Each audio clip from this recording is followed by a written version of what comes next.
আল্লাহ রাব্বুল আলামিন বলেছেন, আওয়ালাম ইয়ারাল্লাযীনা কাফারু আন্নাস সামাওয়াতি ওয়াল আরদা কানাতা রাতকান ফাফাতাকনাহুমা। কাফেররা কি দেখে না আসমান এবং জমিন একই সঙ্গে লাগোয়া ছিল, আমি আল্লাহ তারে খুলে দিলাম, একটা বিস্ফোরণের মাধ্যমে খুলে দিলাম। অর্থাৎ বিজ্ঞান যেটা এখন বলছে, কোরআন সেটা 1000 বছর আগে বলেছে। 12 মাসে 1 বছর হবে। সামনে আমাদের রমাদান আসছে। বিশ্বনবী বলেছেন, এই পৃথিবীতে এমন একটি আমল আছে, ওই আমলটা কোনো বান্দা যদি করতে পারে আর আল্লাহর কাছে যদি কবুল হয়ে যায়, কাল কিয়ামতের দিন ওই বান্দা যখন আল্লাহর জান্নাতে প্রবেশ করবে, আল্লাহ রাব্বুল আলামিন তার জান্নাতে প্রবেশ করবার জন্য আলাদা দরজা তৈরি করে দেবে। সুবহানাল্লাহ। এমন কোন আমল যে আমল করলে জান্নাতে যাওয়ার আলাদা দরজা তৈরি করা হবে? সুবহানাল্লাহ কবেন না? ওই আমলটার নাম কি? রোজা। কি না? সিয়াম। বিশ্বনবী বলেছেন, ফিল জান্নাতি সামানিয়াতু আবওয়াবিন মিনহা বাবুন ইউসাম্মা রায়্যান লা ইয়াদখুলুহা ইল্লাস সাইম। কিয়ামতের দিন জান্নাতে প্রবেশ করবার জন্য দরজা হবে মোট 8টা। কয়টা বলেন তো? জান্নাতে যাওয়ার দরজা হবে মোট 8টা। তার মধ্যে একটা দরজার নাম হবে রায়্যান। কি নাম বাবা? দরজার উপরে লেখা থাকবে রায়্যান, এবং তার নিচে লেখা থাকবে লা ইয়াদখুলুহা ইল্লাস সাইম। সাবধান সাবধান, এই দরজা দিয়া সবাই যেতে পারবে না। এই দরজা দিয়া শুধুমাত্র সিয়াম পালনকারী রোজাদার ছাড়া কেউ যেতে পারবে না। সুবহানাল্লাহ। আমি একটা এক্সাম্পল দেই। আমাদের জাতীয় সংসদ ভবন দেখেছেন না আপনারা? ঢাকায় গিয়ে দেখেছেন না? পার্লামেন্ট মেম্বার যারা হয়, সংসদ সদস্য যারা হয়, পার্লামেন্টের ভিতরে যখন প্রবেশ করে, পার্লামেন্টে প্রবেশ করবার জন্য অনেকগুলি দরজা আছে, কিন্তু আমি 2বার সেখানে প্রবেশ করেছিলাম।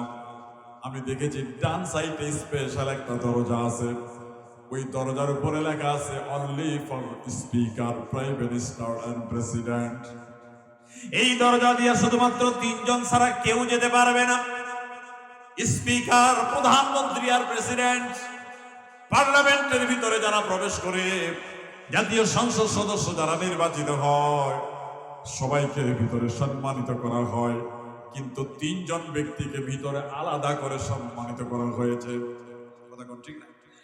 কিয়ামতের দিন জান্নাতি বান্দা যারা হবে, যারা জান্নাতে প্রবেশ করবে, সবাইকে সম্মানিত করা হবে, কিন্তু স্পেশাল ভাবে যারা সিয়াম পালন করবার জন্য, রোজা রাখবার জন্য যারা জান্নাতে প্রবেশ করবে, তাদের জন্য আলাদা দরজা তৈরি করে আলাদা মর্যাদা দেওয়া হবে। একটু আওয়াজ করে বলেন সুবহানাল্লাহ। কেন? কারণ পৃথিবীতে যত ইবাদত আছে, সব ইবাদতের 2টা দিক থাকে। একটা বাহ্যিক, একটা আভ্যন্তরীণ। একটা বাইরের দিক, একটা ভিতরের দিক। যেমন নামাজ। অনেক মানুষ আছে আল্লাহর জন্যই নামাজ পড়ে, আবার অনেক মানুষ আছে মানুষকে দেখানোর জন্য নামাজ পড়ে। আছে না? আপনাদের এদিকে নেই, দিনাজপুরে আছে। নির্বাচন আসলে দেখা যায় এমনিতে নামাজ পড়ে না, হঠাৎ মঞ্চে বক্তৃতা দিচ্ছে, আসর আজান হয়ে গেছে। এখন চিন্তা করে, আল্লাহ নামাজ যদি না পড়ে পাবলিকে কি বলবে? উযু আছে কিনা আল্লাহ বলে। এমনিতে কিন্তু জানাজার নামাজ ছাড়া নামাজ পড়ে, কিন্তু ওই দিন পড়াই লাগবে, কারণ পাবলিকের কাছে তো ধরা খেয়ে যায়। কি বলেন? আছে না? চাচা তেলের দোকান করে, নামাজ পড়ে, 5 ওয়াক্ত দাঁড়িয়ে আছে, টুপিও আছে, আবার তেলের মধ্যে ভেজালও দেয়। এরকম 2 নম্বর চাচা আছে না নাই? ওরে জিজ্ঞেস করা হলো, আপনি মাথায় টুপি দিয়ে ভেজাল দেন কেন? তাড়াতাড়ি টুপি খোলেন। ভিতর থেকে আরেকটা টুপি বের করে দেখা পাইতে যায় যে, দেখ, এটা হলো নামাজ পড়া টুপি, এটা হলো তেল বিক্রি করা টুপি। এরকম ধান্দাবাজ আমাদের সমাজে আছে না? তাহলে প্রত্যেকটা ইবাদতের দুইটা দিক থাকে, একটা আল্লাহর জন্য, একটা মানুষের জন্য। কথা কন নাকি ঠিক কিনা? যাকাত আল্লাহর জন্য দিতে পারেন, নাম কামাই করার জন্য দিতে পারেন, হজ সম্মান অর্জনের জন্য করতে পারেন, আল্লাহর জন্য করতে পারেন। পৃথিবীতে একমাত্র ইবাদত রোজা। কোন পাগলেও 14 ঘন্টা মানুষকে দেখানোর জন্য না খেয়ে থাকবে না, ঠিক না? বেশি পিপাসা যদি লাগে ঘরে যাবেন, এক ঢোক মেরে দিবেন, আবার বেরিয়ে যাবেন, কেউ দেখবে না। কিন্তু আপনারা কি খান? আপনারা খান? যারা কথা কয় না তারা খান নাকি? আপনারা খান। আপনারা খান না কারণ আপনারা জানেন কেউ যেটা দেখে না ওটা দেখে কে? এর নাম হলো তাকওয়া। এর নাম কি? এই তাকওয়ার শিক্ষা শুধুমাত্র রমজান মাসে না রেখে আপনার অফিস আদালত, ব্যবসা বাণিজ্য, সেক্রেটারিয়েট, জীবনের সব জায়গায় এই তাকওয়ার শিক্ষা যদি ছড়িয়ে দিতে পারতাম, এই বাংলাদেশ দুর্নীতি মুক্ত হতে একদিনও সময় লাগতো না। কথা জোরে কোন ঠিক কিনা? বিশ্বনবী বলেছেন, লিসাইমি ফারহাতান, ফারহাতুন ইনদা ফিতরিহি ওয়া ফারহাতুন ইনদা লিকাই রাব্বিহি। যারা সিয়াম পালন করে তাদের জন্য দুইটা খুশির সময় আল্লাহ নির্ধারণ করেছেন। ফারহাতুন ইনদা ফিতরিহি, একটা হলো তার ইফতারের সময়। কখন? 14 ঘন্টা না খেয়ে আছে, গলা শুকিয়ে গিয়েছে, তৃষ্ণা পেয়েছে, কলিজা শুকিয়ে গেছে, কত রকমের খাবার ইফতারের জন্য রেখেছে। টাইম দেখে এই তো আর মাত্র 5 মিনিট, আর 2 মিনিট, আর 1 মিনিট, আর 30 সেকেন্ড। 30 সেকেন্ড আগে কি খাওয়া যাবে? কথা কয় নাকি যাবে? এই যে 30 সেকেন্ড পরে আমি খাবো, একটা আনন্দ অনুভব হচ্ছে। কথা কয় নাকি ঠিক কিনা? যারা 14 ঘন্টা ছাগলের মতো চাবায়, এদের কাছে এই আনন্দ অনুভব হয়। ওরা তো সারাদিনই চাবাচ্ছে, কিসের 30 সেকেন্ড আর কিসের 1 মিনিট? কথা কন না ঠিক না? ওই পুরান ঢাকার লোকেরা নাকি কয় 200 রকমের ইফতারি রেডি করছে। 200 রকম ইফতারি। রোজা নাই কিন্তু। ওরা জিজ্ঞেস করলে, আপনি রোজা নাই, আমার এত রকমের ইফতারি? বলে, বলেন কি ভাই, রোজা না রেখে কবিরা গুনাহ করছি, ইফতার না করি কি আরেক গুনাহ করা যায়? তো করাই লাগে। তাহলে যারা সারাদিন খায় এদের কাছে এই মজাটা অনুভব হয় না। কথা কন না ঠিক কিনা? ওয়াফারহাতুন ইনদা লিকাই রাব্বিহি, কিয়ামতের দিন আল্লাহ রাব্বুল আলামিন এই সিয়াম পালনকারীদের সাথে আলাদা সাক্ষাতের ব্যবস্থা করে দেবে। 2 শ্রেণীর লোকের সাথে সাক্ষাতের কথা আল্লাহ বলেছেন। ফামান কানা ইয়ারজু লিকা রাব্বিহি ফালইআমাল আমালান সালিহান ওয়া লা ইউশরিক বিইবাদাতি রাব্বিহি আহাদা। কেউ যদি আল্লাহর সাক্ষাৎ পেতে চায়, তারা যেন ভালো ভালো কাজ করে আর শিরিক মুক্ত জীবন তৈরি করে। যারা শিরিক মুক্ত থাকতে পারবে, আল্লাহ তাদের সাথে কিয়ামতের দিন সাক্ষাৎ করবে। সুবহানাল্লাহ। সুতরাং রমজান আসছে, আমাদের প্রস্তুতির দরকার আছে নাকি নাই? কথা বলেন না কেন, আছে না নাই? সুতরাং শাবান মাসে আমরা বেশি বেশি রোজা রেখে রমজানে রোজা রাখার প্র্যাকটিস করব। কথা জোরে কোন ঠিক কিনা? আল্লাহ যেন কবুল করেন। আমরা বলি আমিন। যেহেতু শীতের রাত, আমি অল্প সংক্ষেপে ছোট্ট একটি সূরা আপনাদের সামনে উপস্থাপন করেছি। সূরাটার নাম হলো সূরাতুল আসর। জোরে বলেন তো কোন সূরা? একটু জোরে বলতে হবে, কোন সূরা? সূরা আসর। আপনারা সবাই পারেন না? ইমাম শাফি রাহমাতুল্লাহি আলাইহি বলেছেন, আল্লাহ যদি সূরা আসর নাজিল করে আর কোন সূরা নাজিল না করতেন, এটাই মানুষের জন্য হেদায়েতের যথেষ্ট হয়ে যেত। হেদায়েতের জন্য এই সূরাটাই যথেষ্ট। এই সূরা এত অর্থবহ, এই সূরার মধ্যে আল্লাহ এত তথ্য উপাত্ত ইনফরমেশন মানুষের জন্য রেখে দিয়েছেন। সুবহানাল্লাহ পড়বেন না? আল্লাহ পাক এই সূরার ভিতরে কসম করেছেন, ওয়াল আসর, সময়ের কসম। আল্লাহ পাক সময়ের কসম করেছেন। আমরা কসম করি কার নামে? আল্লাহর নামে। জোরে বলেন, কার নামে? আল্লাহ ছাড়া অন্য কারো নামে কসম করা জায়েজ? আল্লাহ নিজেই যখন কসম করছেন, তাহলে বোঝা লাগবে আল্লাহ যে জিনিসটার নাম ধরে কসম করেন, ওই জিনিসটা অতীব অতীব গুরুত্বপূর্ণ, ঠিক না? রাসূল সাল্লাল্লাহু আলাইহি ওয়াসাল্লাম বলেছেন, এই পৃথিবীতে আল্লাহর পক্ষ থেকে মানুষের জন্য সবচাইতে দামি নিয়ামত হলো দুইটা, আর এই দুইটা নিয়ামত মানুষ বেশি অপচয় করে। এই দুইটা নিয়ামত সম্পর্কে মানুষ বড়ই গাফেল। এক নাম্বার নিয়ামতের নাম হলো সময়। কি জোরে বলেন তো? দুই নাম্বার নিয়ামতের নাম হলো সুস্থতা। আল্লাহ আমাদেরকে সুস্থ রেখেছেন, এজন্য একবার পড়েন আলহামদুলিল্লাহ। আরেকটু জোরে বলেন না। গতকাল কি আমি রামগতি বাজারে ছিলাম, আপনাদের মধ্যে ছিলেন কেউ? রামগতি বাজারে মাহফিল ছিল কালকে, ছিলেন আপনারা? আমি বললাম যে সুস্থতা কি নিয়ামত, এটা হাসপাতালে না গেলে টের পাওয়া যায় না। কি বলেন, ঠিক না? আমি গত মাসে সিঙ্গাপুর মালয়েশিয়াতে গিয়েছিলাম। সিঙ্গাপুরের যে দামি হসপিটাল মাউন্ট এলিজাবেথ, ওই হসপিটালে যারা চিকিৎসা করাতে গিয়েছে এরা কি ধনী না গরিব? জন্মের টাকা মারছে, রাস্তার টাকা, কালভার্টের টাকা, মসজিদের টাকা, জনগণের টাকা।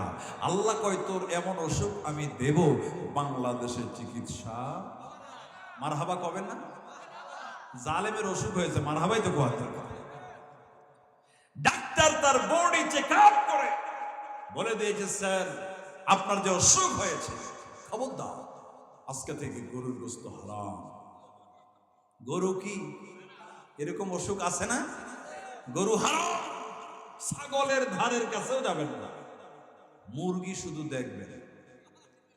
সামনে দিয়ে গরু যায়, বিরিয়ানি যায়, মুরগি যায়, হাজার খাবার যায়, উনি হা করে তাকিয়ে আছে। ডাক্তার বলে খবরদার দেখবা কিন্তু খাবা না। 10,000 কোটি টাকা ব্যাংকে আছে, আপনারা বলেন ওই টাকার কোনো দাম আছে? কথা কয় নাকি দাম আছে? অটোওয়ালা, ভ্যানওয়ালা, রিক্সাওয়ালা, শ্রমিক সারাদিন পরিশ্রম করে, বিছনার সাথে পিঠ লাগাতে দেরি, ঘুম আসতে দেরি হয় না। তোমার 10,000 কোটি টাকা ব্যাংকে আছে, ঘুমের ট্যাবলেট ছাড়া ঘুম আসে না, চতুর্দিকে সিকিউরিটি, এরপরেও ঘুম আসে না। ওই টাকার কোনো দাম নাই। কথা কোন ঠিক কিনা? এই জন্য সুস্থতা আল্লাহর পক্ষ থেকে নিয়ামত। আল্লাহ পাক বলেন, লা ইন শাকারতুম লা আযীদান্নাকুম ওয়া লা ইন কাফারতুম ইন্না আযাবি লাশাদীদ। আমি যখন বান্দাকে নিয়ামত দান করি, ওই বান্দা যদি নিয়ামতের শুকরিয়া আদায় করে, আমি তার নিয়ামতকে বাড়ায় দেই। সুবহানাল্লাহ পড়বেন না? আর নিয়ামতের শুকরিয়া আদায় যারা করবে না, তাদের জন্য কঠিন আযাব অপেক্ষা করছে। শুকরিয়া কার করতে হবে? একদিন রাসূল সাল্লাল্লাহু আলাইহি ওয়াসাল্লাম দুপুর বেলা, আরবের মরুভূমি, উত্তপ্ত মরুভূমি, আরবের তাপমাত্রা গ্রীষ্মকালে 50 ডিগ্রি পর্যন্ত চলে যায়। এজন্য আরবে দুপুর বেলায় জোহর নামাজের পরে কেউ বের হয় না। এখনো যদি আপনারা যান দেখবেন গরমের যে উত্তাপ শরীরে লাগে।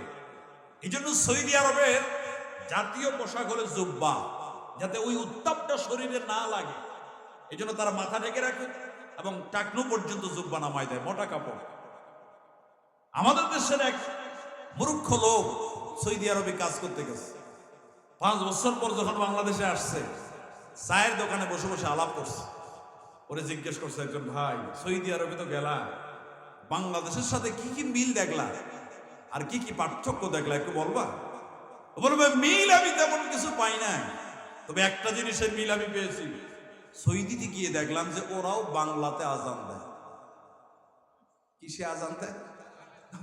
এই দেশের আজান তো বাংলা আজান, কিন্তু আজান এখানেও যা, সৌদিতেও তা, আমেরিকাতেও তা, লন্ডনেও তো তা। কথা ধরে কর নাকি, ঠিক না?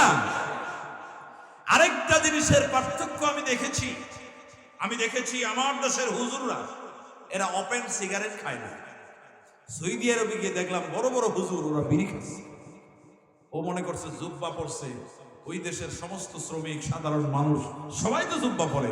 ও মনে করছে এত বড় জুব্বা, এত মহা হুজুর, এত বড় হুজুর হয়ে যদি বিড়ি টানে, তা জুব্বা পরলেই তো আর আলেম হওয়া যায় না। কথা ধরে কর নাকি, ঠিক না? তাদের জাতীয় পোশাক হলো জুব্বা। উত্তপ্ত মরুভূমিতে জোহর নামাজের পরে কেউ বের হতো না। রাসূল সাল্লাল্লাহু আলাইহি ওয়াসাল্লাম তিনি যখন নামাজের পরে একদিন বের হয়েছে, বিশ্বনবী বাড়ি থেকে বের হয়ে হাঁটছিলেন। প্রতিমধ্যেই রাসূলের মহব্বতের সাহাবী হযরত আবু বকর সিদ্দিক রাদিয়াল্লাহু তাআলা আনহুর সাথে সাক্ষাৎ হয়ে গেল।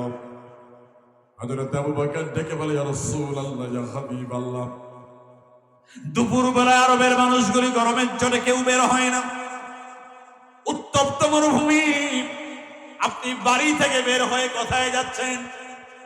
বিশ্বনবী দেখে বলে, আবু বকর, আমার বাড়িতে বাড়ির চুলায় কয়েকদিন ধরে আগুন জ্বলে নাই, বাড়ির মানুষেরা ক্ষুধার্ত অবস্থায় আছে, এই জন্য অত্যন্ত গরমকে অপেক্ষা করে আমি বাড়ি থেকে বের হলাম যে বাড়ির লোকদের জন্য একটু খাবার জোগাড় করা যায় কিনা। আবু বকর, তুমি দুপুর বেলায় কোথায় যাও? তুমি কেন বের হয়েছ? হযরত আবু বকর সিদ্দিক রাদিয়াল্লাহু তাআলা আনহু দেখে বলে, ইয়া রাসূলুল্লাহ, ইয়া হাবিবাল্লাহ, যে আবু বকর মক্কার সেরা ধনীদের ভিতরে অন্যতম ছিল, ওই আবু বকরের চুলায় আজকে কয়েকদিন হয় আগুন জ্বলে নাই। আপনি যে ক্ষুধার যন্ত্রণায় বাড়ি থেকে বের হয়ে গেছেন, এই দুপুর বেলায় আমি আবু বকর ক্ষুধার যন্ত্রণায় বাড়ি থেকে বের হয়ে গেছি। বিশ্বনবী হযরত আবু বকরকে সঙ্গে নিয়ে সামনের দিকে রওনা হলেন। রাসূলের একজন সাহাবী হযরত ওমর রাদিয়াল্লাহু তাআলা আনহুর সাথে সাক্ষাৎ হয়ে গেল। বিশ্বনবী দেখে বলে, ওমর, দুপুর বেলায় আরবের মরুভূমি বড় গরম, তুমি কোথায় যাও, কোথায় বের হয়েছ?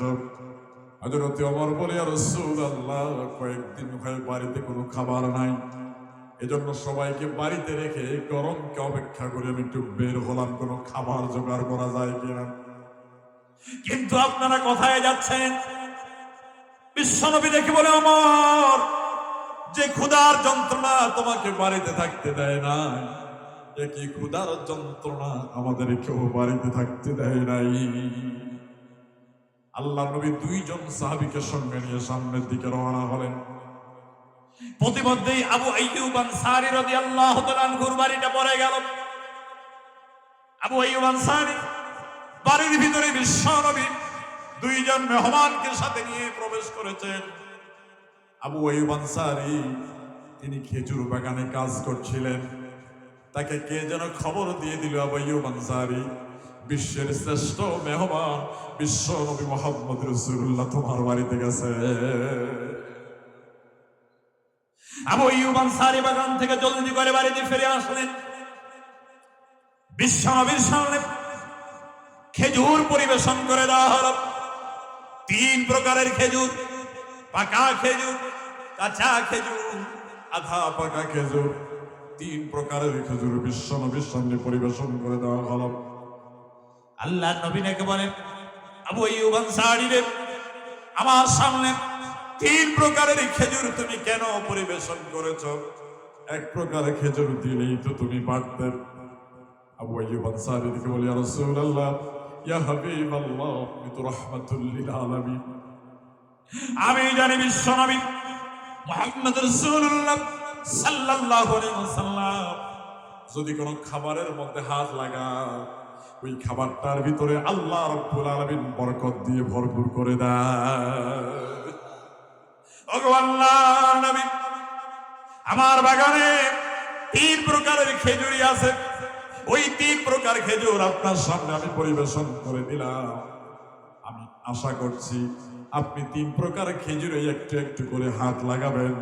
আপনি যদি 3 প্রকার খেজুরেই হাত লাগান, আমার পুরো বাগানটা আল্লাহ বরকত দিয়ে ভরপুর করে দেবে। জলদি করে তুম্বা জবাই করে দেওয়া হলো, রুটি বানানো হলো, বিশ্ব নবীর সামনে গোশত রাখা হলো, রুটি দেওয়া হলো, 3 প্রকারের খেজুর পরিবেশন করে দেওয়া হলো। আল্লাহর নবী 1 টুকরো রুটি আর 1 টুকরো গোশত মুখে দেওয়ার সাথে সাথে হযরত আবু বকর সিদ্দিক রাদিয়াল্লাহু তাআলা আনহু লক্ষ্য করে দেখলেন, বিশ্ব নবীর মুখের মধ্যে 1 টুকরো রুটি দেওয়ার সাথে সাথে আল্লাহর নবীর চোখ দিয়ে যেন পানি পড়া শুরু হয়ে গেছে। হযরত আবু বকর দেখে বলে, ইয়া রাসূলুল্লাহ, ইয়া হাবিবাল্লাহ, একটুখানি গোস্ত আর একটু গুঁড়ো রুটি মুখের মধ্যে দেওয়ার সাথে সাথে আপনার চোখের কোনায় যেন পানি জমা হয়ে গেছে। ওগো আল্লাহ নবী, আমি তো কারণটা বুঝতে পারলাম না। বিশ্বনবী দেখে বলবে, কেন? এই যে পাকা খেজুর, কাঁচা খেজুর, আধা পাকা খেজুর, এই যে গোস্ত, এই যে রুটি, কত রকমের খাবার, কাল কিয়ামতের দিন এই খাবার সম্পর্কে প্রত্যেকটা বান্দাকে জিজ্ঞাসিত করা হবে। সুম্মা লাতুসআলুন্না ইয়াওমাইযিন আনিন নাঈম।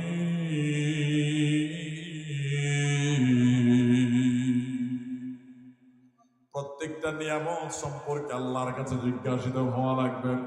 আল্লাহর কোন বান্দা যদি নিয়ামত পাওয়ার পরে আল্লাহর শুকরিয়া আদায় করে, ওই বান্দার হিসাবটাকে আল্লাহ সহজ করে দেবে। বিশ্বনবী প্রত্যেকটা নামাজের পরে দোয়া করতেন, আল্লাহুম্মা হাসিবনি হিসাবান ইয়াসিরা। হে আল্লাহ, তুমি আমার হিসাবটাকে সহজ করে দাও।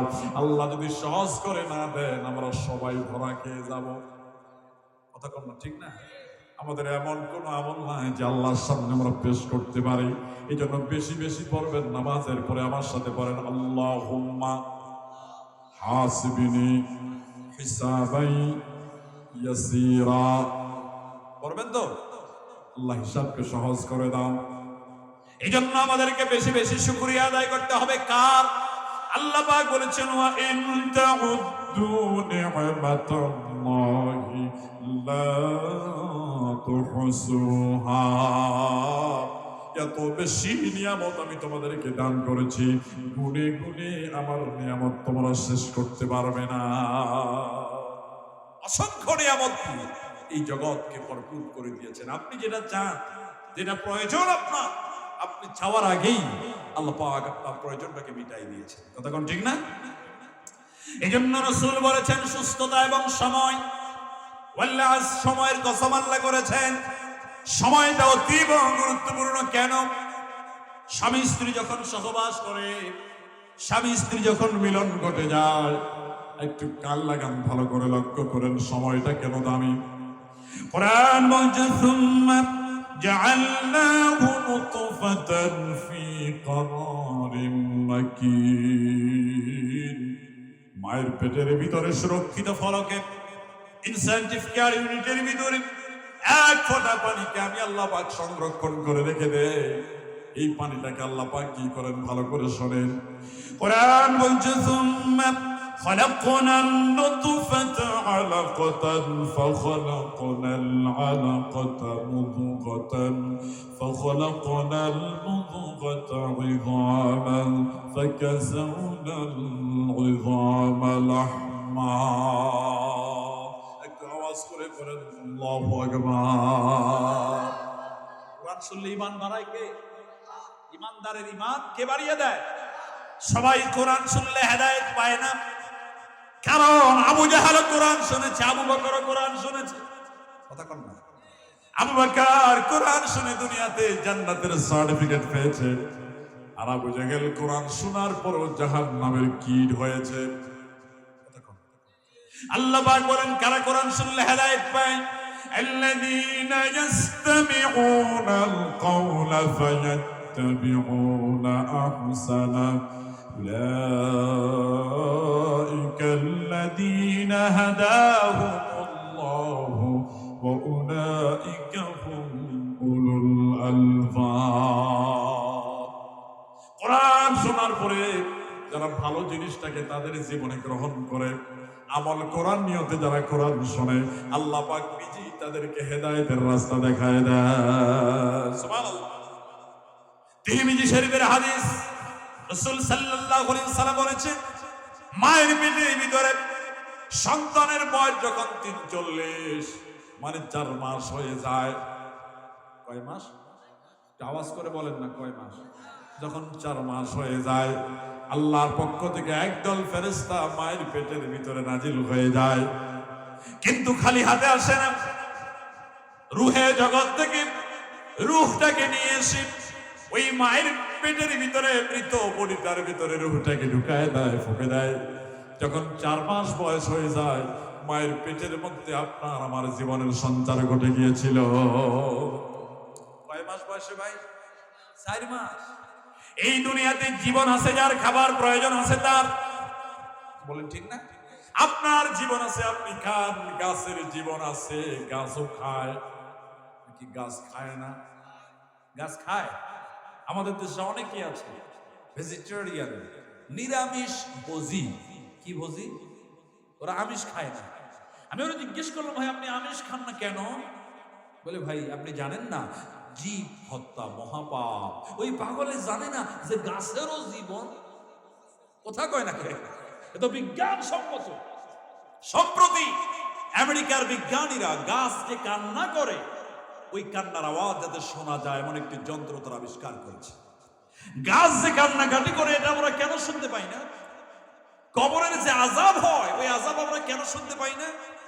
পৃথিবীতে অনেক প্রাণী আছে যারা ওই কবরের আযাবের আওয়াজকে শুনতে পায়। কেন পাই না? কারণ মানুষের কানের শ্রবণ শক্তি একটা নির্দিষ্ট পাওয়ার আছে। বিজ্ঞান আমাদেরকে বলে এই পাওয়ারটা হলো পার সেকেন্ডে 20 সাইকেল থেকে 20,000 সাইকেল পর্যন্ত। অর্থাৎ 20 সাইকেলের নিচে যদি আওয়াজ হয় এটা মানুষ শুনতে পায় না। আবার 20,000-এর উপরেও যদি আওয়াজ হয় ওটাও মানুষ শুনতে পায় না। কবরের আওয়াজ যদি 20,000-এর উপরে হয় মানুষ শুনতে পায় না। অনেক প্রাণী আছে যারা ওটা শুনে ওখান থেকে দৌড় মারে। মানুষের শোনার যোগ্যতা নাই, যেমন গাছের আওয়াজ আমরা শুনতে পাই। অনেক প্রাণী আছে যাদের যোগ্যতা মানুষের থেকে অনেক বেশি। যেমন ফজর আজান যখন হয় দেখবেন আগে পরে মুরগ ডাকে। কথা কয় না? মুরগ ডাকে না? মুরগের যে চোখ এটা 300 ডিগ্রি অ্যাঙ্গেলে তারা দেখতে পায় এবং একই সাথে 2 থেকে 3টা জিনিস তারা দেখতে পায়। আল্লাহর ফেরেশতারা তাদের শিফটিং আছে। ফজরের সময় একদল আসে, আসর পর্যন্ত ডিউটি করে, সুবহানাল্লাহ। আরেক দল আসরে আসে, ফজর পর্যন্ত ডিউটি করে। আসমান থেকে যখন ফেরেশতারা নাজিল হয় ওই মুরগ আল্লাহর ফেরেশতাকে দেখতে পায়, ওরা আল্লাহু আকবার ডাক দেয়। আরেকটু আস্তে কোন সুবহানাল্লাহ। বাংলাদেশে সেনাবাহিনী আছে, বিজিবি আছে, র‍্যাব আছে। এই র‍্যাবের সাথে ডগ স্কোয়াড থাকে, কুত্তা পুলিশ। কথা বুঝেন না? বুঝেন? কোন পুলিশ? কুত্তা র‍্যাব আছে, কুত্তা পুলিশ আছে, কুত্তা বিজিবি আছে, কুত্তা আর্মি আছে, অফিসার আছে। আসতেছেন আপনারা? ওরা ট্রেনিং প্রাপ্ত, ওদের ট্রেনিং আছে। বিল ক্লিনটন যখন বাংলাদেশে এসেছিলেন ওনার সাথে 11টা কুত্তা নিয়ে এসেছিলেন। কারণ মানুষকে তো বিশ্বাস করা যায় না, কিন্তু কুত্তাকে বিশ্বাস করা যায়। কথা বুঝেন না? বুঝে আপনার এয়ারপোর্টে যেই যন্ত্রগুলি এয়ারপোর্টের ভিতরে মাদককে আবিষ্কার করতে পারছে না, তখন তারা ডগ স্কোয়ার কুত্তাকে নিয়ে আসে। যেটা যন্ত্র আবিষ্কার করতে পারে নাই ওটা কুত্তা নাকের গ্রাম দিয়ে আবিষ্কার করে ফেলে। আল্লাহু আকবার জোরে বলেন। আমি মাঝে মধ্যে বলি, আমি যখন রাতের বেলায় ওয়াজ করে বাড়ি যাই, আচ্ছা চুপ থাকেন, এই যে ওয়াজ শেষ হবে আপনারা ঘুমাবেন আর আমরা রওনা দেব। শত শত কিলোমিটার রাস্তা, কাউকে পাই না রাস্তা। শুধু রাস্তায় কারে পাই? কুত্তা, বক্তা আর পুলিশ, এছাড়া আর কাউকে পাই না। সবাই ঘুমাচ্ছে এই ঠান্ডার ভিতরে। তাহলে এক একটা প্রাণী, মানুষের পরে যেই প্রাণীটার বুদ্ধি সবচাইতে বেশি ওই প্রাণীটার নাম কি আপনারা জানেন? জানেন না? একজনও জানেন না? মানুষের পরে যেই প্রাণীটার বুদ্ধি বেশি ওই প্রাণীর নামে আল্লাহ একটা সূরা দিয়েছেন। আমি গতকালকে বলেছি, আল্লাহ কোরআনুল কারীমে 5টা প্রাণীর নামে সূরা দিয়েছেন। এই 5টা প্রাণীর ভিতরে স্পেশালিটি, আলাদা বিশেষত্ব আছে, বৈশিষ্ট্য আছে। প্রথম প্রাণীটার নাম হলো গাভী, সূরাতুল বাকারা। কি নাম? কথা বুঝতেছেন না আপনারা? বুঝে কষ্ট হইলে বলেন, আমি দোয়া করে চলে যাই। কি বলবো নাকি আরেকটু? তাহলে প্রথম যে প্রাণীর নামে সূরা দিয়েছেন ওই প্রাণীটার নাম কি? গাভী। এরপরে প্রাণীটার নাম হলো সূরাতুল আনকাবুত, মাকড়সা। এরপরে প্রাণীর নাম হলো সূরাতুন নামল, পিপিলিকা। এরপরে সূরাতুন নাহল, মৌমাছি।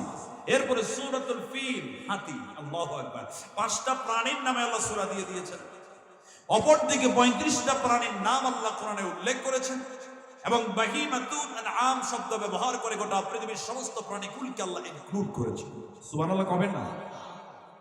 তাহলে সবার কথাই আছে, কিন্তু নাম ধরে ধরে 5টা প্রাণীর নামে আল্লাহ সূরা দিলেন। এবং বিজ্ঞান গবেষণা করে আমাদেরকে বলেছে এই 5টা প্রাণীর ভিতরে একটা প্রাণী আছে যাদের জীবন আচরণ, সামাজিক অবস্থান, কার্যক্রম মানুষের সাথে মিলে যায়। ওই প্রাণীটার নাম হলো পিঁপড়া। কি নাম বাবা? পিঁপড়া। আপনাদের দেশে তো আলু হয় না, আলু হয় নাকি? এদিকে আলুর উৎপাদন হয়, কম হয়।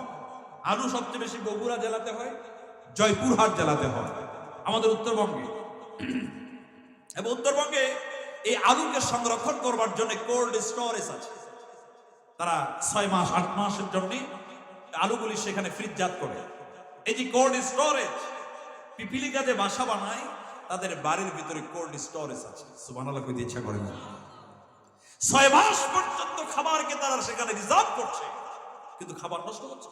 How is it possible? আপনি বাজারে থেকে কিনে আপনি ওপেন রেখে দেন, 2 মাস পরে নষ্ট হবে। পিপিলিকার বাসায় 6 মাস আছে, মোটেও নষ্ট হচ্ছে। এবং বিজ্ঞান বলেছে যদি কোনো ধান এবং গম গোটা রেখে দেওয়া হয় মাটির উপরে, ওটা 1 থেকে 1.5 মাসের মধ্যে নষ্ট হয়ে যাবে। কিন্তু ওই গমকে যদি একটু অর্ধেক টুকরো কেটে রেখে দেওয়া হয়, ওটা 6 মাসে নষ্ট হবে না। এবং পিপিলিকার বাসার মধ্যে যত ধান আর গম আবিষ্কার করা হয়েছে কোনোটাই গোটা না, পুরোটাই অর্ধেকটা কেটে তারা রেখে দিয়েছে। আল্লাহু আকবার বলবেন না? তাহলে এই জ্ঞান তাদেরকে কে দিয়েছে? কথা জোরে কয় না, কে দিয়েছে? মানুষের ব্রেনের পরে যে প্রাণীটার ব্রেন বেশি তার শরীর অনুযায়ী এটার নাম হলো পিপিলিকা। এদের সামাজিক অবস্থান আছে, নেতা আছে, লিডার আছে। তারা যখন চলে ঐক্যবদ্ধ ভাবে চলে। কথা কয় না? এটা আমাদেরকে শিক্ষা দিচ্ছে যে সফলতা অর্জনের জন্য ঐক্যবদ্ধ হওয়া জরুরি। এই বাংলাদেশের কঠিন সিচুয়েশনের জন্য এটা খুবই গুরুত্বপূর্ণ। আমরা যদি ঐক্যবদ্ধ হতে না পারি, আগামীতে আমাদের অবস্থা আরো খারাপ হতে পারে। ষড়যন্ত্রকারীরা আমাদের উপরে বিজয় লাভ করতে পারে। কথা কয় না কে ভাই? আমরা যেভাবে ঐক্যবদ্ধ হয়ে জালেমকে দেশ থেকে দাঁড়িয়ে দিয়েছি, আমরা ঐক্যবদ্ধ হতে পারলে এই দেশকে আগামীতে সিঙ্গাপুরের চেয়ে ডেভেলপ করতে পারবে। কথা কন না কে? ঠিক না? আমার দেশ তো সোনার দেশ, এই দেশে সব হয়। আমি 2 মাস আগে মালদ্বীপে গিয়েছিলাম। মালদ্বীপে গিয়ে দেখলাম মাটি নাই। কি নাই? মাটি পাওয়া যাচ্ছে না। মালদ্বীপের যে রাজধানী, এটার নাম হলো মালে। এই মালে শহরটা পুরো রাজধানীটাই মাত্র 1.5 কিলোমিটার। আপনাদের আলেকজান্ডার যে বাজার, এটাই তো 1.5 কিলো। কথা কয় নাকি? অথচ একটা দেশের রাজধানী এটা পুরোটাই মাত্র 1.5 কিলোমিটার। তাদের যে এয়ারপোর্ট অত্যন্ত ছোট, কষ্ট করে বানাইছে। মাটি নাই তো, অনেক কষ্ট করে মাটি জোগাড় করে এটা তারা বানিয়েছে। একটা গাছ যদি যারা লাগায়, চতুর্দিকে বালি, রুক্ষ আবহাওয়া, এটাকে মানুষ করতে হাজার হাজার টাকা খরচ হয়। আমার দেশে যেই গাছই লাগান ওটাই হয়। কথা কয় নাকি? ধান লাগান, জাম লাগান, যাই লাগান, সোনার বাংলাদেশ এমনি বলা হয় নাই। পৃথিবীতে এত বৈচিত্র্যময়, এত সুন্দর দেশ আর নাই, কিন্তু আমরা কাজে লাগাতে পারি নাই। যদি দেশ থেকে দুর্নীতি বন্ধ করে দিতে পারি, আল্লাহর কসম এই দেশ সিঙ্গাপুরের চাইতে ডেভেলপ হয়ে যাবে। কথা কোন ঠিক না? সুতরাং আগামীতে কোন চোর, বাটপার, দুর্নীতিবাজ এদেরকে আমরা আর দেখতে চাই না। কথা কোন নাকি? ঠিক না? এটা কোনো দলের কথা না, এটা আমার সবারই কথা। কথা কোন ঠিক না? এই দেশকে আমরা ডেভেলপ করতে যাই। আমি কেন সিঙ্গাপুরে যাব? আমি দেশকে ডেভেলপ করলে সিঙ্গাপুর আমার দেশে উল্টে আসবে। কথা কন নাকি? সিঙ্গাপুর তো একটা ছোট দেশ, আমার দিনাজপুর জেলার সমান, একটা জেলার সমান, অথচ ফার্স্ট ওয়ার্ল্ডের একটা দেশ। সিঙ্গাপুরের মানুষ যারা, এদের 170টা দেশে যারা যেতে পারে, কোনো ভিসা লাগে না। আর আমরা যখন বিদেশে যাই, আমাদের পাসপোর্ট দেখে ওরা এমন ফিক মারে, বাংলাদেশ। কথা বুঝেন না? বুঝেন না? সবচাইতে বেশি টিটকারি করেছে আমার ভারতের এয়ারপোর্টে যখন আমি যাই। বেয়াদব, এরা আমাদেরকে দেখতে পারে না। বাংলাদেশের শত্রু যদি থাকে, ওটার নাম হলো ভারত। কথা বুঝেন না? বুঝেন না? তো প্র্যাকটিক্যালি আমরা দেখেছি এরা তো আমাদেরকে দেশি মনে করে না। আমরা আবার ভারত পূজারী হয়েছি। আমরা স্বাধীন বাংলাদেশ কারো সামনে মাথা নত করে আগামীতে আমরা চলতে চাই না। কথা জোরে কর নাকি? ঠিক কিনা? মাথা উঁচু করে যতদিন বাঁচবো সিংহের মতো গর্জন করে বাঁচতে চাই। কথা কোন ঠিক কিনা? মানুষের যে ব্রেন আল্লাহ দিয়েছেন, এই ব্রেনের যে ওজন, এটা কয় কেজি? এই ব্রেনের ওজন হলো 1300 গ্রাম থেকে 1500 গ্রাম, মানে 1.5 কেজি। কয় কেজি? 1.5 কেজি এই যে ব্রেনের ওজন।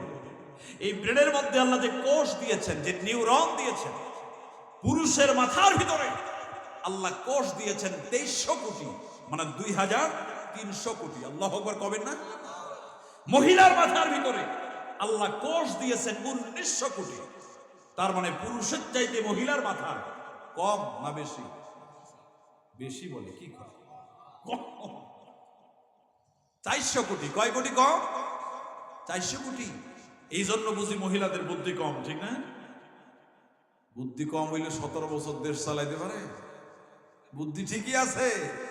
ইন্না কাইদাকুন্না আযীম।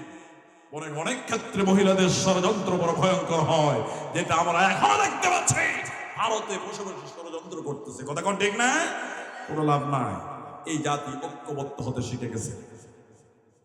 মানুষের মাথার ভিতরে যে নিউরন, যে কোষ আছে, এই কোষগুলি বের করে করে একটার সঙ্গে আরেকটা লিগামেন্টগুলি যদি জোড়া লাগিয়ে দেওয়া হয়, একটা মানুষের মাথার নিউরনের লম্বা হবে 2 লক্ষ কিলোমিটার। আল্লাহু আকবার বলতে ইচ্ছা করে না? কয়লা পৃথিবীর এই প্রান্ত থেকে ওই প্রান্ত, এটা মাত্র 12,500 কিলোমিটার। কত হাজার? পৃথিবীর এক প্রান্ত থেকে আরেক প্রান্ত যদি আপনি যান, 12,500 কিলোমিটার। আর মানুষের মাথার যে কোষ আছে, একটা মানুষের মাথার কোষের লম্বা হলো 2 লক্ষ কিলোমিটার।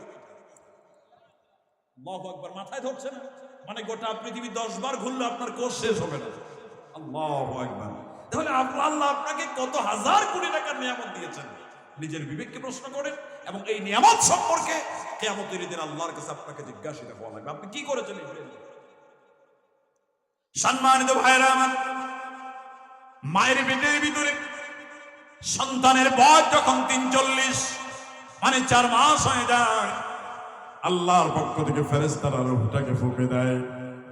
মায়ের পেটের মধ্যে তখন তোমার জীবনটা চলে আসলো। এই দুনিয়াতে জীবন আছে যার, খাবার প্রয়োজন আছে তার। মায়ের পেটের ভিতরে আপনি কি খাবেন? পৃথিবীর কোন ডাক্তার, পৃথিবীর কোন সায়েন্টিস্ট, পৃথিবীর কোন বিজ্ঞানী মায়ের পেটের ভিতরে তোমার খাবারের বন্দোবস্ত করে নাই। আল্লাহ পাক বলে, বান্দারে আমি হলাম তোর রব, আমি হলাম তোর রব। তুই দুনিয়াতে আসার অনেক আগেই তোর মায়ের মাসিক অসুখটারে বন্ধ করে দিয়া, মায়ের নাভির সঙ্গে তোর নাভির একটা তারকে জুড়ে দিয়া, মায়ের পেটের ভিতরে তিল তিল করে 9টা মাস ধরে তোরে আমি বড় করেছি। আমি আল্লাহ যদি ইচ্ছে করতাম তোমার মুখের ভিতর দিয়া রক্ত ঢুকাই দিতে পারতাম, কিন্তু আমি আল্লাহ তোমার জবানটারে পবিত্র রেখে দিলাম, যাতে করে দুনিয়াতে আসার পরে এই পবিত্র জবান দিয়ে পবিত্র আল্লাহর নামের জিকির করতে পারো। সুবহানাল্লাহ। আল্লাযী খালাকাকা ফাসাওয়াকা ফাআদালাকা ফি আইয়ি সূরাতিন মা শাআ রাক্কাবাক। আল্লাহ পাক বলে, আমি শুধু সৃষ্টি করে ছেড়ে দেই নাই, আদালত নেই, বিচার করেছি, যেটা যেখানে দরকার সেটা সেখানে দিয়েছি। সুবহানাল্লাহ কবে না? কি সুন্দর বডি আল্লাহ পাক আমাদের জন্য তৈরি করে দিলেন। নাকের জায়গায় নাক, কানের জায়গায় কান, জিহ্বার জায়গায় জিহ্বা। মেডিকেল সায়েন্স আমাদেরকে বলে মানুষের জিহ্বার ভিতরে আল্লাহ পাক 1টা 2টা নয়, অন্তত 10,000 প্রকারের স্বাদ গ্রহণ করার যোগ্যতা দিয়েছে। কত রকম খাবার আমরা খাই, রুই মাছ, পাবদা মাছ, ইলিশ মাছ, গরু, খাসি, মুরগি। কিছু বাঙালি আছে যদি ফ্রি পায় সারাঙ্গুল কপাল বাদ দিয়ে পুরোটাই দেখলে মনে হয় জীবনের আখেরি খাবার খাচ্ছে। সম্মানিত ভাইরা আমার, আপনার বন্ধুর বাড়িতে আপনি দাওয়াত খাওয়ার জন্য গিয়েছেন, আপনার বন্ধু আপনার চোখ 2টা বেঁধে দিয়ে একটা রুই মাছ, ইলিশ মাছের টুকরো আপনার পুকুরের মধ্যে দিয়েছে, আর বলেছে, বন্ধু এটা আমার পুকুরের দেশি রুই মাছ। কিন্তু দিয়েছে কোন মাছ? তোমার জিহ্বা তোমার ব্রেনকে সিগন্যাল দিয়ে জানায় দেবে তোর বন্ধু মিথ্যা কথা বলেছে, এটা কিন্তু মেঘনার খাঁটি ইলিশ। কথা কয় না কে? তাহলে জিহ্বার মধ্যে আল্লাহ 10,000 প্রকারের স্বাদ গ্রহণ করার যোগ্যতা দিয়েছেন। 2টা চোখ আল্লাহ আমাদেরকে দিয়েছেন। মেডিকেল সায়েন্স আমাদেরকে বলে human ice can identify more than 10 million colours. মানুষের চোখ একই সাথে 1 কোটির উপরে কালার শনাক্ত করতে পারে। কয় কোটি? 1 কোটি কালার এই চোখ দিয়ে শনাক্ত করা যাও। দুই জাহাজের মধ্যে আঙ্গুল দিয়েছেন কয়টা? কথা কয় নাকি? কয়টা? কতগুলি গিরা আল্লাহ দিলেন। এবার আপনি আলেকজান্ডারে যাবেন, লক্ষ্মীপুর শহরে যাবেন। আপনি যখন খাবার অর্ডার করবেন, fried rice, chicken fry, rezala, grill, এসব খাবারের নাম জানেন না? যুবকরা কথা কয় নাকি? গ্রিল চেনো না? গ্রিল, গ্রিল কি তোমার বারান্দার গ্রিল? এই গ্রিল না, ওই ব্রয়লার মুরগির পেছন দিয়ে গ্রিল ঢুকায়, এটা এরকম করে ঘোরায় আর পেছন দিয়ে আগুন জ্বলে, এটার নাম হলো গ্রিল। এটার নাম কি? অনেকে আবার বাড়িতে ব্রয়লার মুরগি খায় না, কিন্তু হোটেলে ঠিকই গ্রিল খায়, এর নাম হলো বাঙালি। হোটেলে যাওয়ার পরে আপনি যখন অর্ডার করবেন, গ্রিল দেন, নান রুটি দেন, গ্রিল দেবে, নান রুটি দেবে, গ্রিলের সাথে সাথে বড় বড় চামচ দেবে নাকি দেবে না? এবার আপনি যদি চামচ দিয়ে খাওয়া বাদ দিয়ে হাত দিয়ে খাবার শুরু করেন, হোটেলের ম্যানেজার আর বেশিয়ার চিন্তা করবে, বেটা তো চাষা নাম্বার 1। কথা কয় নাকি? ও তো চামচ দিয়ে খাওয়া শিখে নাই। আমি বলি যারা হাত দিয়ে খায় এরা হলো মডার্ন, যারা চামচ দিয়ে খায় এরা হলো চাষা নাম্বার 1। রাগ করেন না, আমি আপনাদেরকে প্রমাণ দিয়ে তারপরে যাচ্ছি। আমি বলেছি science is blessing two mankind. বিজ্ঞান হচ্ছে মানুষের জন্য আশীর্বাদ। বিজ্ঞান যত উন্নত হবে, মানুষের জন্য কোরআন বোঝা তত সহজ হয়ে যাবে। আল্লাহ পাক বলেছেন, ইয়াসিন ওয়াল কুরআনিল হাকীম। হাকীম শব্দের 4টি অর্থ আছে কোরআনে। অধিকাংশ মুফাসসির ব্যাখ্যা করতে গিয়ে বলেছেন, সূরা ইয়াসিনের মধ্যে আল্লাহ যে হাকীম শব্দ ব্যবহার করেছেন, এর মানে আমাদের গ্রামের আব্দুল হাকিম না, এর মানে হলো বিজ্ঞান, এর মানে হলো সায়েন্স। বিশ্বনবী ১৫০০ বছর আগে ইরশাদ করেছেন, ওয়া ইন্নাল বারাকাতা ফি আখিরিহি, খাওয়ার শেষে যেটা থাকে তার ভিতরে বরকত থাকে। আল্লাহর নবী খাবার পরে আঙ্গুলগুলি চেটে চেটে খেতেন, প্লেটটা চেটে খেতেন। আজকে মেডিকেল সায়েন্স, চিকিৎসা বিজ্ঞান আমাদেরকে বলেছে, মানুষ খাবার পরে আঙ্গুলগুলি যখন চেটে চেটে খায়, আঙ্গুলের মাথার সামনে দিয়ে ভিটামিন বি কমপ্লেক্স আল্লাহ পাক অদৃশ্য রস বের করে দেন। খাবার পরে আপনার হজম শক্তির জন্য যতটুকু প্রয়োজন হয়, আল্লাহ আঙ্গুলের মাথার সামনে দিয়ে বের করে দেয়। আপনার খাবারটাকে পরিপূর্ণভাবে হজম করে দিয়ে পেটটাকে গ্যাস মুক্ত রিফ্রেশ করে দেয়। তাহলে যারা হাত দিয়ে খায় এরা তো এডুকেটেড, শিক্ষিত। কথা কর না কেন? ও জানে না বলেই তো চামচ দিয়ে খায়। রাসূলের সুন্নাত আছে যেখানে মানবতার কল্যাণ আছে সেখানে। কথা কর না কেন? ঠিক কিনা? পৃথিবীর সবচাইতে বড় বিজ্ঞানী ছিলেন বিশ্ব নবী মুহাম্মদ রাসূলুল্লাহ সাল্লাল্লাহু আলাইহি ওয়াসাল্লাম। বিজ্ঞানের থিওরি পরিবর্তন হয়, কিন্তু কোরআনের আয়াত পরিবর্তন হয় না, সুন্নাত পরিবর্তন হয় না। বিজ্ঞান ঘুরে ঘুরে কোরআনের কাছে ভিক্ষার থালা নিয়ে দাঁড়ায় থাকে। কথা কর না কেন? ঠিক কিনা? মায়ের পেটের ভিতরে আরেক দল ফেরেশতা নাজিল হয়ে যায়, খুব মনোযোগ। ওয়াল আসর, আসরের ব্যাখ্যা করছি। মায়ের পেটের ভিতরে আরেক দল ফেরেশতা নাজিল হয়ে যায়। তিরমিজি শরীফের হাদিস, বিশ্বনবী বলেন 4টা জিনিস মায়ের পেটের মধ্যে লিখে দেওয়া হয়, নির্ধারণ করে দেওয়া হয়।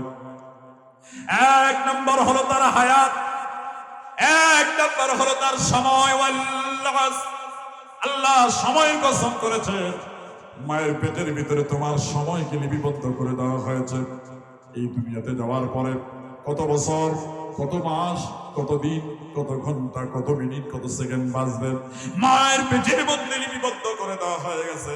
আল্লাহ পাক আয়াত নাযিল করে দিয়েছেন, লা ইস্তাখিরুনা সাআতাও ওয়া লা ইস্তাকদিমুন। যেই হায়াত লেখা হয়ে গেছে তার 1 মুহূর্ত আগেও মরণ হবে না, পরেও হবে না। এজন্য ঈমানদার মুমিন বান্দা যারা হয়, তাদের যদি ফাঁসির ওয়ার্ডার হয়ে যায়, তারা কোনোদিন বাতিলের সামনে মাথা নত করে প্রাণ ভিক্ষা চায় না। ঠিক না?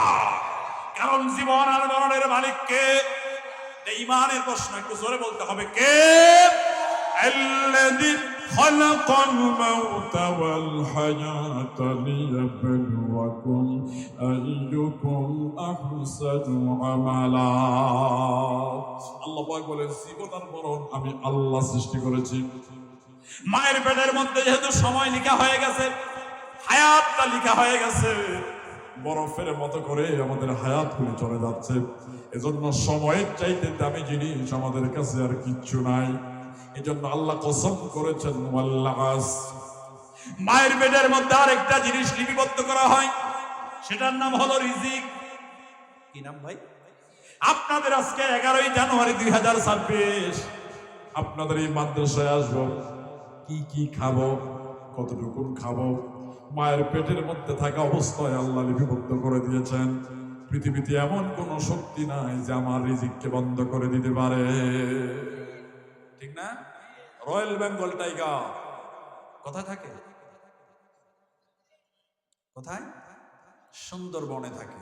আমি থাইল্যান্ডে যাওয়ার পরে তাদের যে চিড়িয়াখানা আছে, দেখলাম যে সব প্রাণীগুলি ছেড়ে দেওয়া আছে, আর আমাদেরকে একটা খাঁচার মধ্যে ঢুকায়, ওর মধ্যে ঢুকাইছে। সেখানে দেখলাম যে বাংলাদেশি রয়্যাল বেঙ্গল টাইগার। এরা থাইল্যান্ডে গিয়েছেন, দেখবেন থাইল্যান্ডের চিড়িয়াখানায় বাংলাদেশি রয়্যাল বেঙ্গল টাইগারের একটা আলাদা জায়গা আছে। চিন্তা করলাম এত দূর আসার পরে অন্তত বাংলাদেশে একটা প্রাণী তো পাইছি। কি বলেন? বিদেশে যারা থাকে, যখন আমরা যাই, সুবহানাল্লাহ, কি মহব্বত করে যে দেশের মানুষ। কি বলেন? ঠিক না? তা মানুষ না পাইলেও বাঘ তো পাইছি। বাংলাদেশি রয়্যাল বেঙ্গল টাইগার সুন্দরবনে থাকে। আগামীকালকে সকালবেলা রয়্যাল বেঙ্গল টাইগার নাস্তা করবে, ব্রেকফাস্ট করবে। রয়্যাল বেঙ্গল টাইগার কি দিয়ে নাস্তা করে? ভুনা খিচুড়ি। হ্যাঁ, বাঘের নাস্তা কি? রুটি পরোটা, ভুনা খিচুড়ি। ও তো নাস্তা করবে হরিণ দিয়ে। কথা ধরে কর না কেন? একটা হরিণের দাম কম যদি হয় বাংলাদেশি টাকায় 1 লক্ষ টাকা। কথা কর না? 1 লক্ষ টাকা দিয়ে সে নাস্তা করবে আগামীকাল সকাল বেলায়। আপনাদের কি মনে হয় রয়্যাল বেঙ্গল টাইগারের তো ইসলামী ব্যাংকে অ্যাকাউন্ট আছে? নাই। রূপালী ব্যাংকে তো আছে, সোনালীতে আছে। টাকা তুলবি আর হরিণ কিনবি আর খাবি। কোনো অ্যাকাউন্ট নাই, কোনো ব্যাংক ব্যালেন্স নাই, কোনো খাদ্য গুদাম নাই। অথচ সকাল বেলায় 1 লাখ টাকার নাস্তার ব্যবস্থা যদি করে দেন, একটু আওয়াজ করে বলেন তো তার নাম কি? আপনি কত টাকা নাস্তা করেন? 1 লাখ।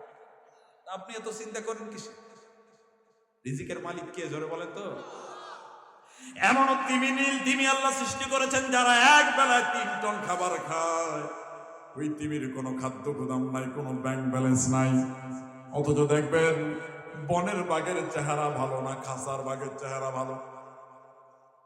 কি বলেন? আমাদের চিড়িয়াখানা জানেন আপনারা, খাসার ভিতরে যে রয়্যাল বেঙ্গল টাইগার থাকে, এটার চেহারা ভালো না বনের মধ্যে যেটা থাকে ওটার ভালো?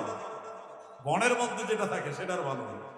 এই খাসার বাঘের বাজেট আছে, তার মালিক আছে, নির্ধারিত খাবার আছে, কিন্তু দুঃখজনক ওই পশু, ওই প্রাণীর পেটে খাবার যাওয়ার আগে মানুষ নামক জানোয়ারের পেটে খাবার চলে। কথা কন না কেন? এই জন্য তো স্বাস্থ্য খারাপ।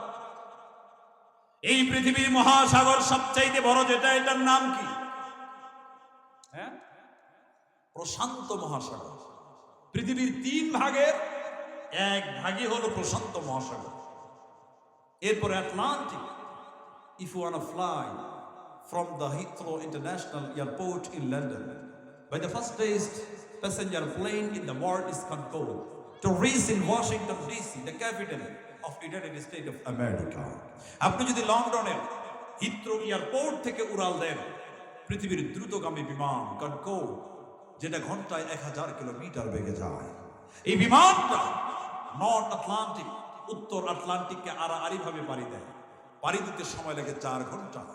মানে উত্তর আটলান্টিক আড়াআড়ি ভাবে অন্তত 4000 কিলোমিটার। আটলান্টিকের তলদেশে, প্রশান্ত মহাসাগরের তলদেশে, আর মেঘনার ওই বিশাল জলরাশির ভিতরে আপনার আমার রব্বুল আলামিন একটা দুইটা নয়, শুধু মাছ জাতীয় প্রাণী বানিয়েছেন 9500 প্রকার। কয় হাজার? আর আমাদের জিহ্বার মধ্যে আল্লাহ কত হাজার প্রকারের স্বাদ গ্রহণ করার যোগ্যতা দিয়েছেন, ভুলে গেছেন আপনারা? কয় হাজার? 10,000 প্রকারের স্বাদ আপনার জিহ্বা দিয়ে নিতে পারবেন। আল্লাহ মাছ জাতীয় প্রাণী বানিয়েছেন 9500 প্রকার। আটলান্টিকের তলদেশে, প্রশান্ত মহাসাগরের তলদেশে শৈবালের সাথে লাগানো, প্রবাহের সাথে লাগানো এমন ছোট্ট ছোট্ট কিছু পোকা আল্লাহ তৈরি করেছেন, যেই পোকাগুলি খালি চোখে দেখা যায় না, মাইক্রোস্কোপ যন্ত্র দিয়ে দেখা লাগে। ওই পোকাগুলি যখন ক্ষুধার যন্ত্রণা একটা চিৎকার মারে, ওই আওয়াজ পৃথিবীর কোনো মন্ত্রী, কোনো খাদ্যমন্ত্রী, প্রেসিডেন্ট কেউ শুনতে পায় না। ভাই, ভারতের প্রধানমন্ত্রী নরেন্দ্র মোদী শুনতে পায়? কেউ শুনতে পায় না। আল্লাহ পাক বলেন, ওয়ামা মিন দাব্বাতিন ফিল আরদি ইল্লা আলাল্লাহি রিজকুহা। এই জমিনে বিচরণশীল এমন কোন প্রাণী নাই যার খাওয়ার দায়িত্ব আমি আল্লাহ গ্রহণ করি নাই। সুতরাং অনেক মসজিদের খতিব সাহেবকে আমি দেখেছি ভয়ে হক কথা বলে না। 17 বছর দেখেছি সুদের ওয়াজ করে না। আলাম হুজুর সুদের ওয়াজ করেন না কেন? বলে ভাই আমার সভাপতি নিজে সুদ খায়। এরকম 2 নম্বর সভাপতি বাংলাদেশে অনেক আছে না, সুদের সাথে জড়িত, ঘুষের সাথে জড়িত, টাকার দ্বারা সভাপতি সেক্রেটারি বদলি হয়েছে। ইমাম সাহেব করে ইমাম সাহেব হক কথা বলা বন্ধ করবে না। মিম্বারে বসে হক কথা বলার কারণে যদি চাকরি চলে যায়, আল্লাহ তোমার জন্য আরো বড় চাকরির ব্যবস্থা করে দিতে পারেন। কথা কোনটাকে ঠিক না? গোটা দুনিয়াতে 53 বছর ধরে যিনি কোরআনের তাফসীর করে বেড়ালেন, 10টা বছর জেলখানা আটকায় রাখা হলো। গোটা দুনিয়ার মানুষ তার মরার উপরে কান্নাকাটি করে আল্লাহর কাছে দোয়া করেছে। তাহলে হকের উপরে অটল থাকলে মানুষের অন্তরে ভালোবাসা আল্লাহ তৈরি করে দেয়। কথা কোনটাকে ঠিক না? এটা টাকা দিয়ে কেনা যায় না। মায়ের পেটের ভিতরে সময়টা নির্ধারণ করে দেওয়া হলো। আল্লাহ পাক এজন্য বলেছেন, ওয়াল্লাস ইন্নাল ইনসানা লাফি খুসর। আলিফ লাম আল ইস্তিগরাক। ওটা পৃথিবীর সমস্ত মানুষগুলিকে আল্লাহ ইনক্লুড করেছেন, সবাই ক্ষতির ভিতরে নিমজ্জিত। ইল্লাল্লাযীনা আমানু, কিন্তু তারা নয় যাদের ঈমান আছে। আমাদের ঈমান আছে না নাই? সবার নাই। হিন্দু আছে এখানে? ভারতে মুর্শিদাবাদে গেলাম, 50টা চেয়ার রেখে দিয়েছে। আমি বললাম এরা কারা? আমার বলো স্যার সব হিন্দু। আমি বলছি আলহামদুলিল্লাহ, হুদাল লিন্নাস। এই কোরআন তো শুধু মুসলমানদের জন্য নয়, বিশ্ব মানবতার হেদায়েতের জন্য। আমরা দেখেছি কোরআনের পাখির মাহফিলে শত শত মুসলিম কোরআন শুনে মুসলমান হয়েছে। কথা কোন ঠিক না? আপনাদের ঈমান আছে তো? তো থাকলে বলবেন আছে, না থাকলে বলবেন নাই। যারা বসে আছেন সকলে আল্লাহর প্রতি ঈমান আছে নাকি না? কোরআনের প্রতি ঈমান আছে নাকি না? আছে বলেই তো আপনারা কয়জন কষ্ট করে বসে আছেন। কথা কম না কেন? মানুষ তো অনেক আছে, সবাই তো আসতেই পারেন। ঈমান কি জিনিস? রাসূল বলেছেন, লা তা'মাল ঈমান, সেই ব্যক্তি ঈমানের মজা পেয়ে যায়। মান রাদিয়া বিল্লাহি রাব্বা, যারা আল্লাহকে রব হিসাবে পাওয়ার পরে সন্তুষ্ট হয়ে যায়। আমাদের রব কে? আরেকটু জোরে বলেন কে? আল্লাহর নাম নিতে অনেকের ভয় করে না? কষ্ট লাগে, ডর করে ভিতরে। যখন এদেশে তাকবীর স্লোগান দিলে হামলা মামলা হয়েছে, আমরা তখনও স্লোগান দিয়েছি, এখনো দেব, ভবিষ্যতেও দেব। কোন বাতিলের চক্ষু রাঙানির সামনে ইমানদার আওয়াজ কখনো নত হয় না। ঠিক কিনা? একটু জোরে বলেন আল্লাহু আকবার। ওয়াবিল ইসলামি দীনা, যারা ইসলামকে জীবন ব্যবস্থা হিসেবে পাওয়ার পরে সন্তুষ্ট হয়ে যায়, তারা ঈমানের মজা পেয়ে যায়। আমাদের জীবন ব্যবস্থার নাম হলো ইসলাম। জোরে বলেন তো কি? আমি মুহাম্মদুর রাসূলুল্লাহ সাল্লাল্লাহু আলাইহি ওয়াসাল্লাম, যে ব্যক্তি মুহাম্মদ রাসূলুল্লাহকে নবী হিসাবে পাওয়ার পরে সন্তুষ্ট হয়ে যায়, তারা ঈমানের মজা পেয়ে যায়। অপরদিকে এই বোতলের মধ্যে যদি কোনো ময়লা থাকে, ওই ময়লার ভিতরে যদি পানি ঢেলে দেওয়া হয়, ওই পানিটা কি আপনারা খাবেন? কে কে খাবেন একটু হাত তুলেন তো। একজনও খাবেন না? আপনার পানি যদি খাওয়া লাগে, ময়লা ফেলা লাগবে, তারপরে পানি ঢালা লাগবে। কথা কোন ঠিক না? ময়লা থাকলে আপনি যেমন পানি গ্রহণ করেন না, আপনার ঈমানের মধ্যে যদি শিরক আর মুনাফিকি থাকে, ওই ঈমানটাও আল্লাহর কাছে গ্রহণযোগ্য হয় না। রাসূল বলেছেন, আরবাউন মান কুন্না ফীহি কানা মুনাফিকান খালিসান। 4টা জিনিস যার ভিতরে পাওয়া যায়, ওই ব্যক্তি খাঁটি মুনাফিক। ইদা তুমিনা খানা, তার কাছে আমানত রাখলে সে আমানতের খেয়ানত করে। কেমন লিডার ছিলেন হযরত ওমর? আগামীকালকে সকাল বেলায় ঈদুল ফিতর উদযাপন হবে, খুব মনোযোগ। ছোট্ট ছোট্ট বাচ্চারা নতুন নতুন জামা কাপড় কিনেছে। হযরত ওমর জাহানের খলিফা তিনি যখন বাড়িতে ফিরলেন, স্ত্রী ডেকে বলে, স্বামী গো, বাড়িতে কোনো ঈদের বাজার নাই, বাজারের দরকার নাই। ছোট্ট ছোট্ট বাচ্চারা নতুন জামা কাপড় পরবে, কিন্তু জাহানের খলিফার বাচ্চার জন্য কোনো কাপড় কেনা হয় নাই। একটু কষ্ট করে হলেও বাচ্চাদের জন্য একটা নতুন জামার ব্যবস্থা করো। জাহানের খলিফা ডেকে বললেন, স্ত্রী গো, আল্লাহর কসম করে বলে আমার বাচ্চাদের জামা কেনার মতো কোনো পয়সা জাহানের খলিফার কাছে নাই। জামা কেনার টাকা না। আর আমাদের দেশে পাতি নেতা, টাকা রাখার জায়গা নাই। আমেরিকায় টাকা, লন্ডনে টাকা, সিঙ্গাপুরে টাকা। এক মন্ত্রীর নাকি মাত্র 580টা বাড়ি। কয়টা বাড়ি? ও বাড়ি, এত বাড়িতে থাকবে কখন?